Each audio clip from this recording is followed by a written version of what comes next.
Hello Cherries Red Army fans, welcome to another unfiltered video here, and we'll be delivering more of these videos throughout the season where we basically give raw and honest fan opinions. We've got a really good video coming for you here with 1 week to go until the Premier League season. Going to tell you a bit more about that in a moment, but first of all, my co-host today is Matt from Cherries Red Army. And firstly, Matt, how was your summer minus Shirtgate?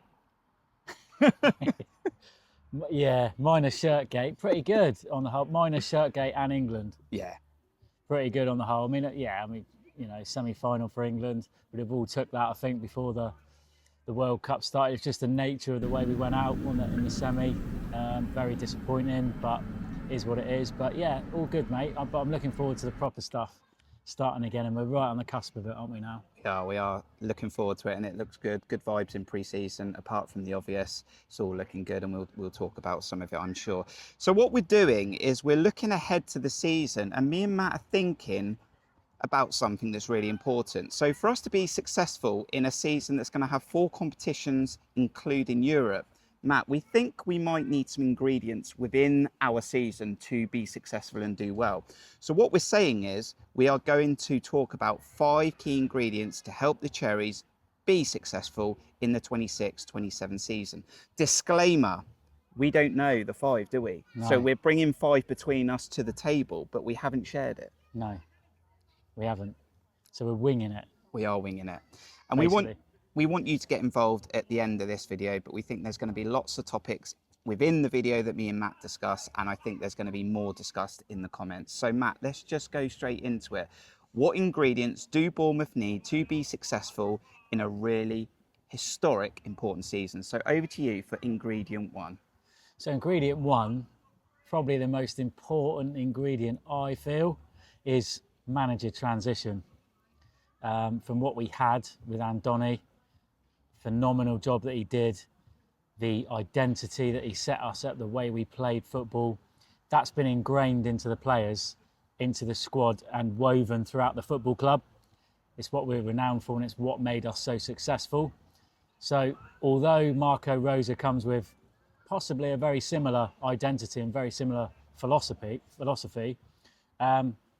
it's how he gets that across and how he manages that transition and how we as a club, I suppose, manage that transition.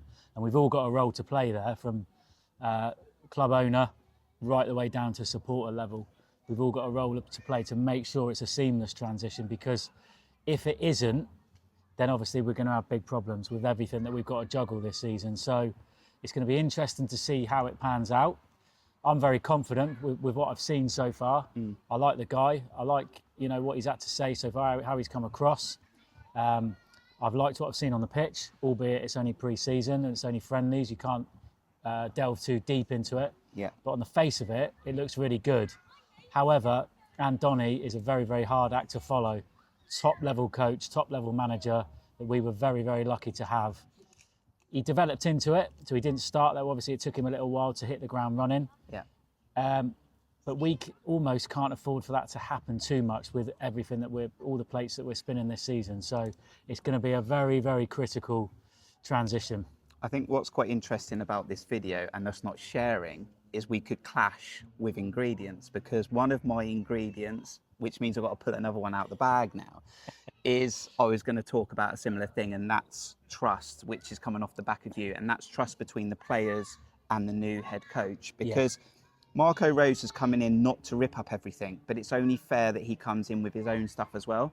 He has to feel comfortable to deliver his style of football, but as he said already in previous interviews, he's not going to rip up the book. No. Andoni set really great foundations in the last 3 seasons, and why would you throw that out? Yeah. So he's not going to do that. So I think it's really important, like you say, that the players buy in.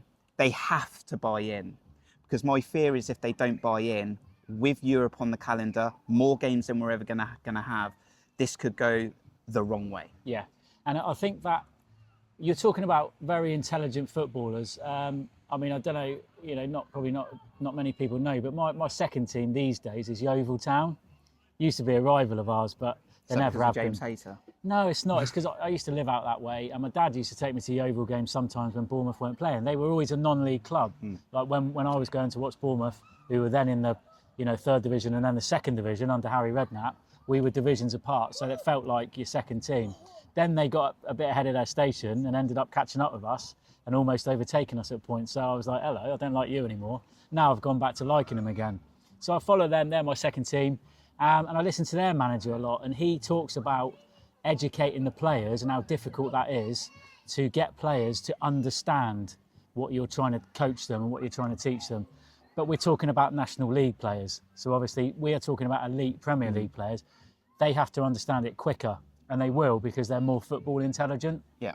Not just with their feet or with their head, but with their brain. They've got more football intelligence. So you'd like to think that that transition with Bournemouth is going to happen a lot quicker, and it really has to, but it is critical. And there are players that might struggle with it because, like you say, Kirk, the philosophy may be similar, but he's a different man, he's a different coach, he's got different ideas, he's coached in a different league, comes from a different country, different culture. So some of his ideas are going to be different. He's also coaching in Europe. He's also managing a team in Europe. And that's one of the key reasons I think we brought him in. And I feel like we're going to go for it in Europe, and we're going to go big, and we're going to want to go as deep as we can in that particular competition. And I hope we do, because it would be phenomenal if we do. But that all has to be balanced with making sure that we retain Premier League status, obviously. And that is a hard thing to juggle. It's unprecedented. It's something that we've never had at this football club. And he will have to, he's managed, with all due respect, bigger clubs than us, probably with deeper squads. In a different league, not the Premier League. The Bundesliga is still a different league to the Premier League. So it's going to come with a lot of challenges for Marco Rosa and his coaching staff and all of his staff to be able to embed their philosophy, bed into the roles while still getting results week on week at the same time and juggling all these competitions. Yeah, I totally agree. And when we're talking about the players buying in and trusting, one thing he can bring that Andoni didn't have, I don't think he might have done actually with one of the Greek sides or something like that he managed potentially. But Marco Rosa comes in with real European experience and knowledge, and that's what the players need to lean on. So really important ingredient. It was one of mine, so thank you for that. So as we continue, I'm going to be thinking about. I did get you go first. So let me bring an ingredient number 2 to the table, and I'm going to go straight onto the pitch. Our king of Brazil, currently, unless Ryan takes the king off him, I think it's Evanilson. I think he has been a really good buy for us. He's had a good couple of seasons now. For me, he didn't score enough goals last season. I think we all realised at one part last season when Andoni Iraola tried to do something different with him or even leave him out, we missed that real number 9, everything else he gives us. 100%.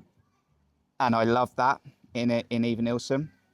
But for us to be really successful this season, go really deep in competitions and do well, he's got to score more than 6 goals. Yeah. Okay, no assists, I don't think, in the Premier League, 6 goals.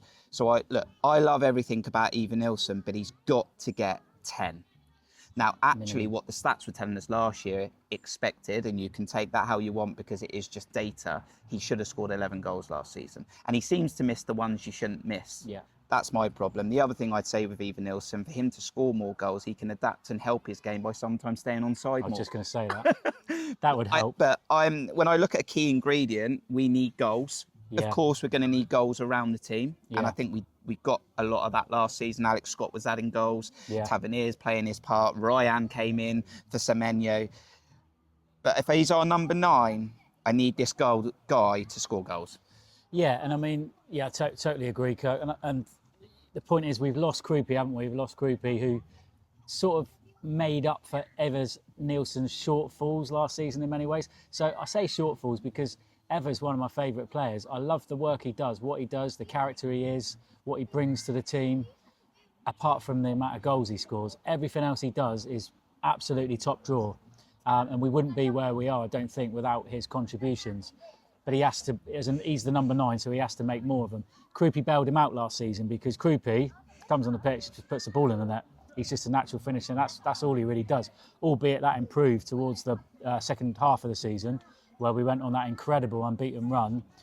And Andoni had obviously coached into him, hang on a minute, Junior, you've got to do more than that. You can't just turn up, put the ball in the net. I need you to work. I need you to track back. I need you to link play. I need you to do, run the front, look across the line. I need you to do all these things. But essentially, he got the goals whatever missed out on. He's not here for at least 2 months of the season. So we need those. Yes, we've signed Rodriguez. He looks to be injured. So we're heavily reliant on Eva. I think Justin Cliver will hopefully be lucky to sign him. Yeah. I think that's a massive plus for us, hoping he can recapture the form of the season before last, because that'll be huge for us. But as a number 9 in this division and in Europe and whatever other competition we've got going on, you need your number 9 to be contributing double-figure goals. So, yeah, totally agree with that. He's stepping into his prime. Like, he's 26 now. I look at that. Like, you do a lot of learning up to 26 and 27, and then they say historically you're in your prime. That's where you really hit the best stuff. Yeah. And I really do like Evanilson in lots of ways. I really, really do. Yeah, I do. I can you tell me why and how he misses some of these chances? Because it's always the ones. Like I said, it's almost like you haven't got anything to think about. He does it in pre-season. He does it during the season. It's these 6-yard sitters. And I don't know if it's just bad luck or whether he's just thinking, I'm there, it's in. For me, it's psychological. And I would be, I'd be focusing on that side of his game. If I was Marco Rosa, I would be getting some sort of psychological help for him, because I feel like that's what it is. Clearly, he's got the ability, gets himself into the positions. These are easy chances to stick away. More often than not, he's not doing them, certainly last season. So it's psychological. I think he feels the pressure, he feels that weight on his shoulders, because he does so much. But he knows that ultimately what he's going to be judged on is how many times he puts the ball in the back of the net. Yeah. And it becomes psychological, like it does with a lot of strikers. So I think, if I was Marco Rosa and his coaching staff, I'd be working on that side of his game, the psychological aspect, to make sure that he gets that right. And he probably just needs 1-2 goals, consecutively. He needs to hit a couple in a game.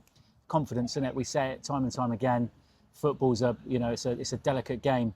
It's a confidence sport, and it's all about confidence. And he just seems to have lost some of that in front of goal. It's the easy chances as well. And like you say, the offside thing, they've got to address that. He has, because it almost got laughable last season. It was becoming a bit of a... I mean, it is a joke, but it's not funny. Yeah, exactly. It wasn't funny at all, because time after time you'd think, well, he missed that chance, but look, he's offside anyway. So it was double-edged. Do you know what I said to a mate of mine the other day? Seeing these shirt releases is like seeing Evanilson offside that many times in a game. Yeah. That's what I said to a mate of mine the other day. You could, Evanilson, big-time player for us this season, going into his prime. In a season, we're going to need him to score lots of goals and play very well. So 2 ingredients in there to help Marco Rosa and Bournemouth and the fans. Ingredient 3. Yeah, so ingredient 3, I think, is a really key one as well. And I think it's keeping hold of our best players. The players that are in demand, the players that are the difference makers for us. Anyone you're in particularly worried about losing? Yeah, I mean, the one at the moment that stands out would be Alex Scott. For me, it would have been Krupi. He got the injury, probably a blessing in disguise in some ways that he did, because I think he could have gone. There were so many top people within the game talking him up, the likes of Thierry Henry, saying that if I was PSG or Barcelona, I'd stick 100 million plus on the table and go and get him, because he's one of the best kids I've seen in terms of his finishing. He excites me more than anyone else. And for him to receive that accolade from somebody like Henry is incredible at 19 years old. So, yeah, I feel that was a danger. But now the main threat, I think, is Alex Scott. There's many admirers for him, not least our former manager. So me and John spoke a little bit about this on the last Unfiltered video. So I'm interested to get your opinion. And I spoke about this last week. So there's not a lot for me to say because you've heard it. But you're Alex Scott, what you're thinking, because you're 22, 23 years old. Yeah. Obviously the club took a big punt on him to bring him back from where he started his youth career, 25 million. Yeah. I understand the opportunity that's there for Alex Scott. I understand Euros is going to be on his radar as well. But you're Alex Scott.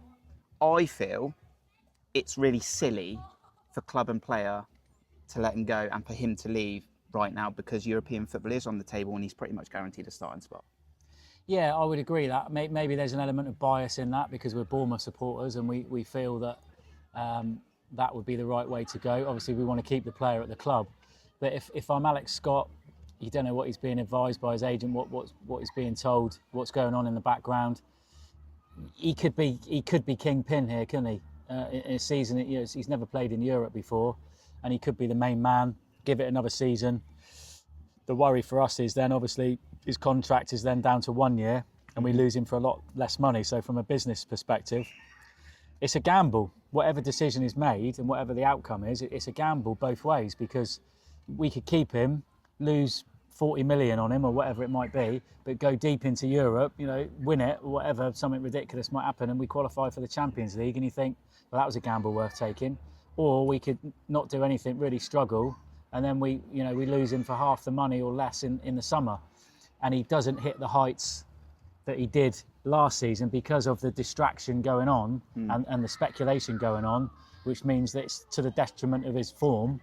Thus, it's to the detriment of us as a team. If we potentially, I don't think clubs are biting at 80, 90 million at the moment. That's my gut feeling. I think they like Alex Scott, but I'm not sure they're convinced 100% and the 80, right? Yeah. Now, if we were to say, or I was to say to you, you are guaranteed to get 30 or 40 million for him next season, and he is going to play a pivotal part in us doing really well in all the competitions or many competitions. Yeah.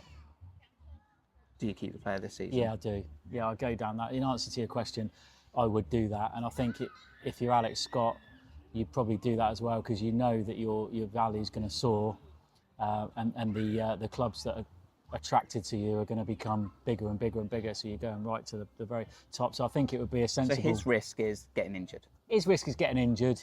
Yeah, not hitting the heights of last season, but getting injured. And that's our risk as well, isn't it? Getting it's a gamble on both sides really, but that's the view I would take, Kirk, to be honest. And then if we have to cut our losses and sell him for 40 million next summer, so be it. What can't happen, unlike your Lermers, he can't walk out the door. 24 years old on a free. That can't. That would be happen. criminal. And to be fair, I think you're right when you say clubs taking a punt at 80 or 90 million on him. He's had 3/4 of a good season, basically, because the season before last wasn't great. Wasn't impressed at all up until this season started. And as the season went on, he grew and grew and grew, and he's been phenomenal. Had a great season, but it is only 3/4 of a season. So I think clubs will wait to see how this pans out this coming season in Europe as well. So I personally, it is a worry, but I feel like we will keep him. Ryan obviously is a worry, but I feel like he's only just arrived really. He's got that clause in his contract, so I feel like we probably got him for the season, and then he'll be gone, I think. And the same with Krupi as well. But it's just about we've lost Jimenez, which is a huge loss in my opinion. Hopefully we make up with for the right reasons. For the right reason, yeah, and hopefully we've made up for it with the signing of the right back that we've got from Spain, Wanlu. I think that's a really good signing. I like him. I like the look of him. Yeah, and a great bit of business. I like the look of all our signings, by the way. I know we're going off topic a little bit. There's a lot of ingredients we need to talk about. But yeah, it's fantastic business so far. I still think we need to add, because I think to manage all these competitions, you have to have a deep squad, and I'm going to come on to that in my next ingredient. Well, that might be ingredient 5 then. Yeah, that might be ingredient 5, mate. But yeah, keeping our key players, our best players for this season is imperative if we're going to be successful in any way. We can't sell anyone that we don't want to sell. So 3 ingredients down. Hit the like button if you're liking what you're hearing so far, and subscribe if you're new around here. So coming in with ingredient 4 for me is management of the football calendar and the squad. Now what I mean is a lot of games, a lot of competition. Unlike maybe where we fall out these cup competitions like we had previously in the first round, it's pretty much meant you've got that solid 11, 12 that pretty much play. Yeah. We are going to need a squad that contributes on one side. So we're going to need your Diakites to step up this season. We're going to need the players that might not play every week to come in. We're going to need to get Cliver up and running and fit. And then I think it's over to Mr. Rosa to manage it. Who he plays in the Premier League, who plays Premier League Thursday, Sunday, Yeah. who comes in for cup games, how much you change that up. Because I don't want us to just throw the cup games around, all right? No. I think there's real opportunity. I know we've got Europa League, Matt, but I think there's real opportunity to go deep in the Carabao Cup if the draw falls nicely. And we have seen we've come close to getting to the semi-final in previous seasons of the FA Cup. So I don't just want to throw these cup competitions away just because we're in Europe. No. So I think No. it's going to be a real ingredient for Marco Rosa to spread the squad, keep them fit, keep them fresh and informed. Yeah. Absolutely. Yeah, it is. And It's probably going to keep him in a job. Yeah, it will keep him in a job. And it goes back to, really ingredient one, the transition of Marco Rosa coming into the role in place of Van Dongen and following in his footsteps. But obviously not just following in his footsteps, having Europe to contend with as well. And that expectation from everyone that we do well in the competition as well as retain, a pretty healthy place in the Premier League. If I'm being honest, I think he will probably look at the Carabao Cup and the FA Cup and say, look, if the draw is kind to us, I'm happy to go through it, but I'm not making it a massive priority. But I think he will prioritise two competitions, and that'll be the Premier League and Europe. And the club will want us to do really well in those two. So it just depends. It's the luck of the draw. We still want to compete, though, don't we? We want to compete. We don't want to be, writing games. We don't want to off. be going out 3-0 to Millwall, do we? No, not really. No, not again. No. So we don't want to be writing these games off, but at the same time, there is a balancing act. So it's all about prioritising, isn't it? And he's got that. That's why he's a top level coach. Why he's been brought in. He's being paid the salary that he's being paid. Yeah. He's done it before at other clubs. It's a different challenge, this one, a totally different challenge. And it'll be interesting to see how he adapts to it. But yeah, that is a key. So the management of the squad in each competition, is a key part. So that's ingredient 4. I think we're doing quite well, actually. Maybe Marco Rosa spending time in the performance centre thinking about this stuff as well. He might be watching this. He might be watching this. He might absolutely be watching this. Get Evanilson scoring goals, Mr. Rosa. So ingredient 5. I mean, this is not done in order in like how important it is because we didn't know what we were going to choose. But what's the final ingredient that we need? Yeah, I mean, this is not so much it is an ingredient, but it's more a factor of how the season might pan out. And I've just simply put, when I've made my notes for the ingredients I'm going to talk about, luck.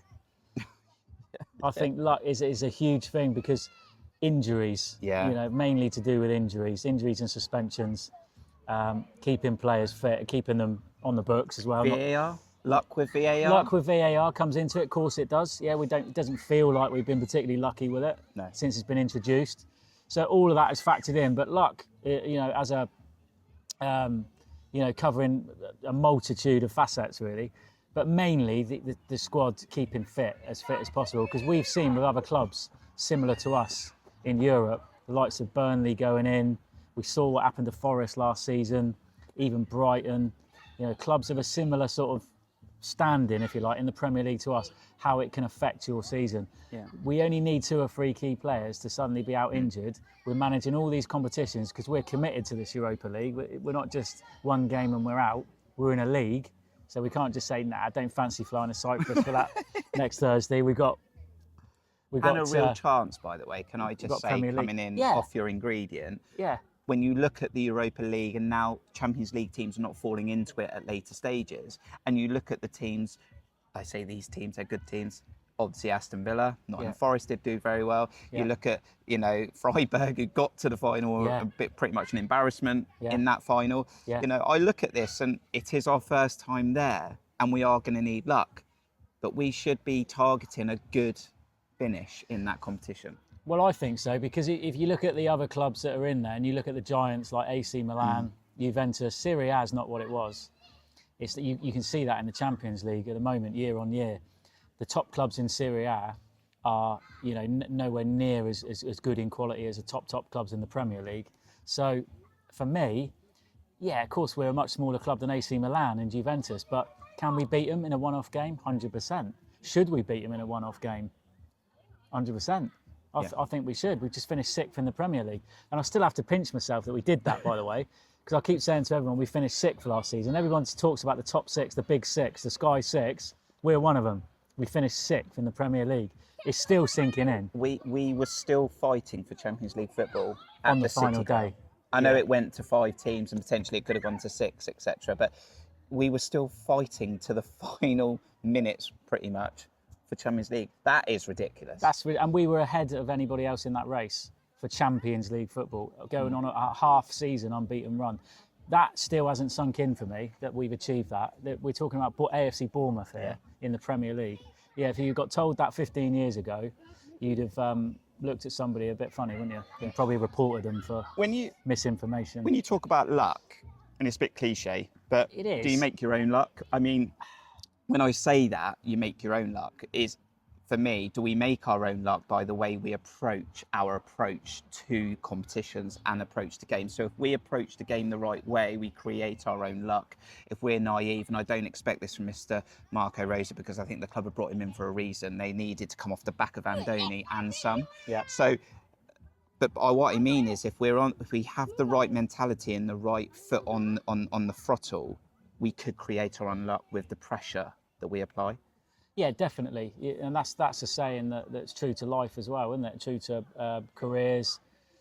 You know, your working life, you do make your own luck, I think, and that's what makes people as successful as they are. So there is an element of that, I would say, Kirk. Yeah, we can make our own luck, but when it comes down to things like injuries, it's very difficult to make your own luck with that. Really, you know, it only takes a couple of key midfielders, Evanilson to suddenly get injured. We've already got Krupi out, and we're then supposed to try and cope with, you know, Thursday, Sunday, Carabao Cup. Yeah, the only caveat I throw in there is if we put stress on the boys. That's what I mean. That's where I come back to my ingredient about managing the team. Managing the team, yeah. If you put too much, and I don't think Marco Rosa will do this because he has the experience of managing teams in Europe. Injuries can come from that. Exactly. So if we're putting too much strain on them pre-match, post-match, training during those periods, then sometimes you can create injuries. You can. And like you said, I think that Marco Rosa will know the players. He might have an idea of players that can go constantly, week in, week out, 2 games a week.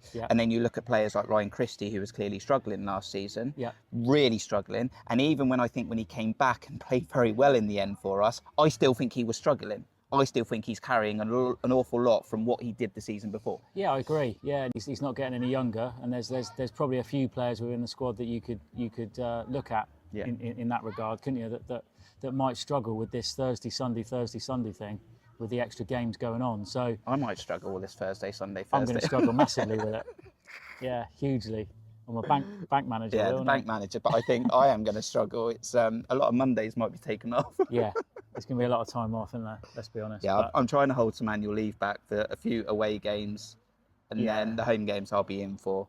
Yeah. But it's trying to manage how many away trips I can do with annual leave and the cost, and I'm sure every Cherries Red Army follower is probably asking themselves the same thing. 100%, yeah. I mean, but we've got to do it. We've got to do it because I think this can come round more often than we think. But we don't know. We don't know. It could be once in a lifetime. It's never happened before. So everybody's going to want to do it because it's new. It's never happened. It's unprecedented, as I keep saying. But going back to the squad, Kirk, and the luck side of things, I saw something come out the other day. You know, somebody had said within the club that, I think it was Thiago Pinto, said that business was 95% complete.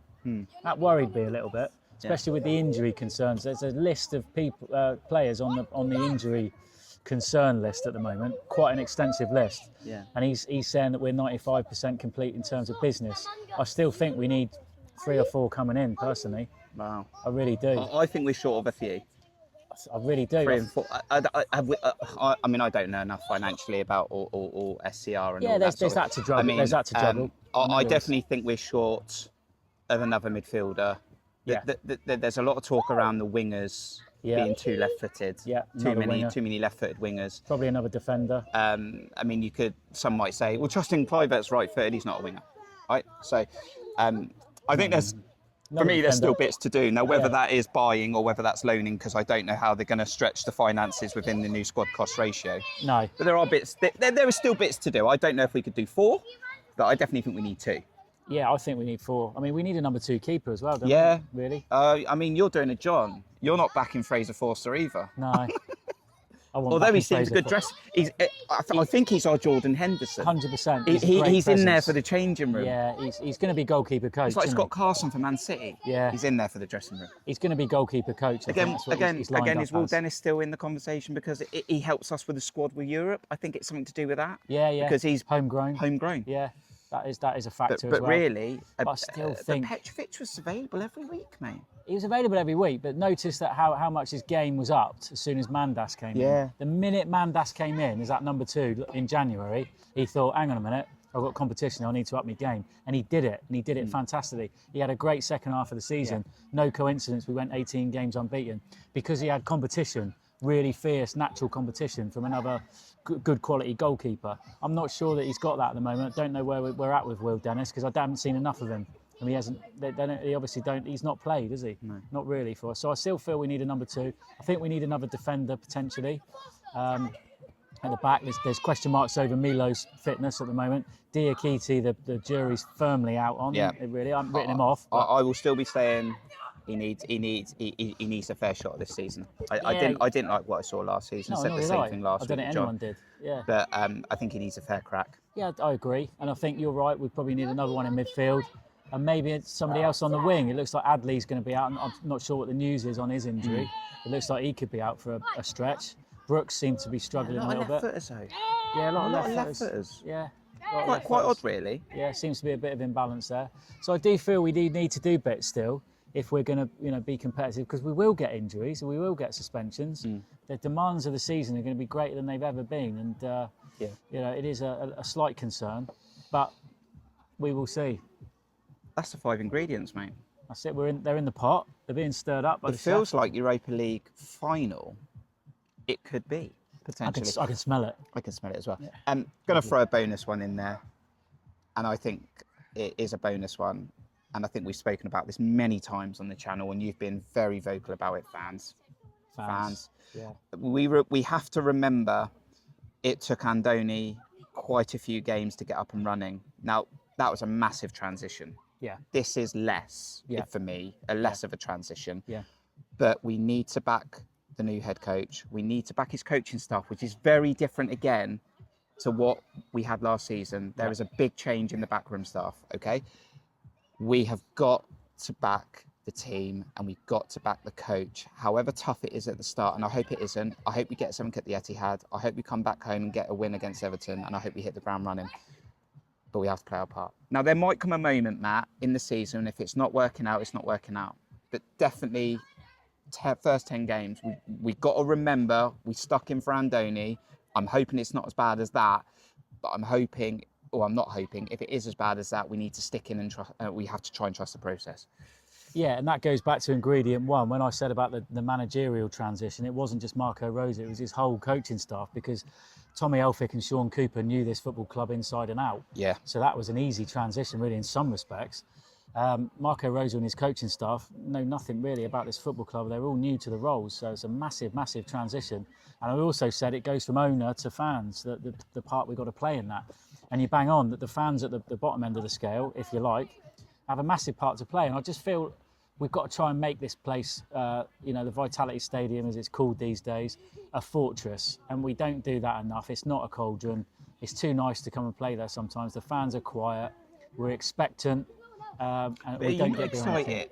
I'm already feeling excited under the lights, European night. My God, if that can't get you buzzing, we're done. I think it comes down to a mix of things, really. One is, let's be honest, we're not really a football town.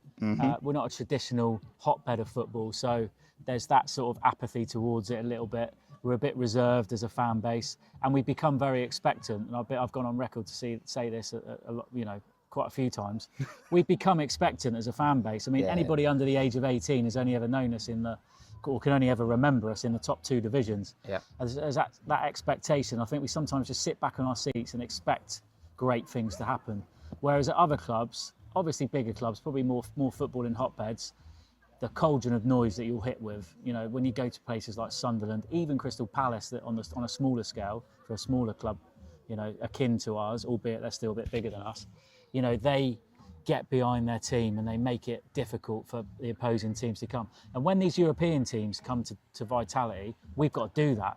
We've got to make it a real cauldron and really difficult for these teams. And like you say, Kirk, most importantly, stick with the team, stick with the coach, stick with the process, believe in it, know that it's a transition, know that things will go wrong. It will take time. You can challenge it. You can challenge it. You can challenge it. But don't get on their back too soon. Yeah. Don't get on their back. Yeah. Stay with it. I'm putting myself up there as one of Andoni's biggest fans, but I still challenged him. Yeah, I 100%. still criticised him when he made a bad judgment of substitution, or for whatever reason we didn't get that right. And actually, to be fair, which is why I loved him so much, he would come out and say, I got that wrong. Yeah. And he didn't do it often because he didn't get much wrong. Yeah, but, you know, they're all going to make mistakes, you know. So I think you can challenge it, but it's sticking in there and saying, we're behind the guy. If it is a bad start, it is a tough start, believe that it can quickly turn around. You think about the back end of last season, we had a terrible middle patch. I think it was like 11 games. We picked up like 5 points in 30 or something. It was, that was sackable form. Yeah. But we didn't ever doubt Andoni would turn it around. No, we didn't. And I know obviously Andoni, he got credit in the bank. Massive credit in the bank. He got massive credit in the bank. Yeah. But I feel like I've got good vibes about the new German head coach. Weirdly, because I don't particularly like German head coaches at the moment, especially ones that manage England, right? No. So, but I do, I do have a good vibe about him, and I think he's very fair. I think he's very honest. I don't think he's going to gaslight us. No. I think he's going to want the club and then the players to be honest as well. And if we make mistakes, we make mistakes. Yeah. Right. So be it. But I think we're going to have enough games in Europe to try and turn it around. Yeah, of course we are. And I think I would love, what I would love is just for us to gain more respect, I suppose, in the footballing world in terms of our fans, our stadium. And I think that's coming. We're going to have 21,000 seats near on, 20,000 seats. We're going to be respected a little bit more because at the moment it's a joke, isn't it, with 11,000. But when we've got 20,000 in there, we really need to make our presence known so that clubs, opposing fans, come to us and think, gosh, it's actually a really good, it's going to be enclosed, the corners are filled in. It's a really good atmosphere at Bournemouth. They do get behind their team. Yeah. And you never hear that, particularly at home. All I hear, because I know a lot of opposing fans, they say, your fans are poor. That's all I hear from the home fans. You get fed up with hearing it because we are, let's be honest. We're really poor at home. Because most of them in Hospitality Stadium. There's an element of that. I think Bill Foley's right. There's too many old white men in that, that are aging. We need to bring the younger generation through. It's the Carabao Cup games. They're the best ones. Yeah, they are. Yeah, well, up to a point. But away from home, you see it a bit more. Think of Fulham away last season, Forest away. Yeah. When we really need to turn it on away from home, we do. And we get a bit of respect, good atmosphere generated in the away and get behind the team. Just need to do that at home, I feel. Yeah. Well, there's the ingredients we feel Bournemouth need to be very successful in what's going to be an historic campaign. Now, what we want you to do is to continue this conversation in the comments, because clearly there's going to be more than 5 ingredients, Matt. Absolutely, there's going to be. Of course there is. So continue this conversation in the comments. We'll read every single one, and we'll also get involved talking about your extra ingredients, or even you want to just discuss what we've discussed, and maybe you agree, disagree, put them in the comments. Now, Matt, very soon the season is upon us, and what the fans really want, they enjoy these videos. They're going to hit the like button just for me and Matt and our cider. Hopefully. They are going to hit the like button. But what I love to see more, I'd love to please hit the like button. That would be much appreciated. But what I love is when fans come in the comments and say, it's just pulling you up on this point, or what about this ingredient? Say it, because I love reading it. And you'll be like, actually. And the other thing they love, this Thursday, is the live streams. They're back. The live streams are back. They absolutely love it. Which, in the live streams at the end of the interactive stream coming, first one of the 26-27 season, you'll get to predict the Man City score. Don't give it away yet.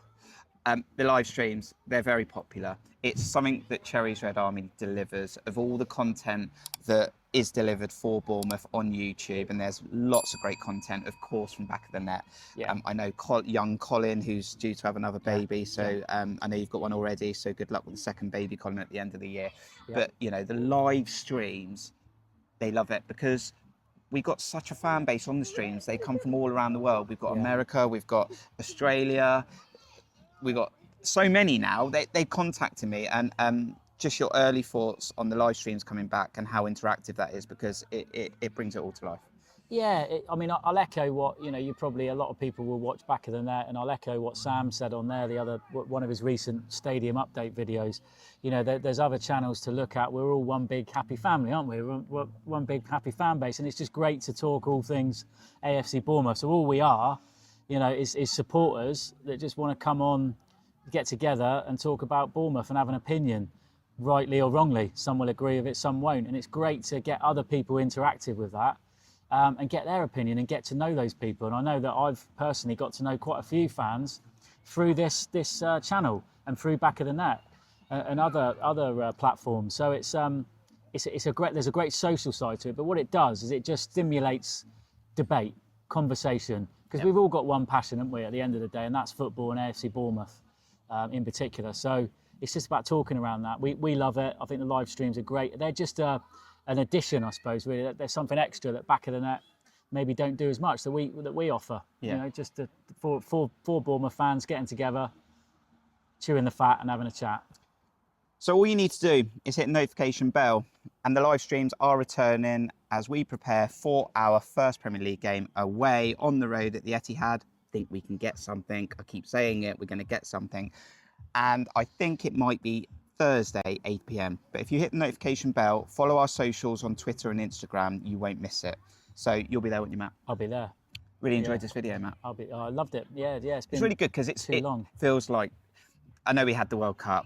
I don't really have a lot of interest for international football. I've lost it for quite a few years, I'll be honest with you. So you're obviously in it. You're hoping England can win the competition, because I've dreamt that all my life. Yeah, of course. But once obviously the moment that of not winning again goes, it's like it's club football. Yeah. And now it feels like it's at the tip of our fingers. I know it's the Etihad. It won't have Pep Guardiola in the dugout, but I feel like us talking like this, it is round the corner. It's literally round, and it's coming a flash, isn't it? It doesn't seem... I went on with a Forest fan onto Forest Focus. If you get a chance to watch that, his name, ironically, is Matt Davies as well. Nice guy. So I did a preview because he wanted to get my take on all things Bournemouth. And we said to each other, I can't believe, it seems 5 minutes ago we were at the City Ground playing each other on the last day in late May. And here we are now in mid-August. It's gone in a flash. And that's probably because of the World Cup in between. We've all been a bit consumed by that. I'll be honest, I'm the same as you, Kirk. I got swept away with it a bit. I went out watching games a bit and drinking a fair bit of alcohol for a few of them. And then afterwards you think, why did I bother doing that? I might as well just stayed at home and watched it. It's just, all that euphoria and expectation, it all goes flat because it was disappointing. But it is what it is. And this is much better. Yeah. This is much better. This is my real love. Yeah. Domestic football. Up the Ches. Up the Ches. We gave you our 5 ingredients. You tell us more in the comments. We'll see you on the live stream soon as the Cherries prepare for historic and busy 26-27 season. From me and Matt, see you soon. You Reds.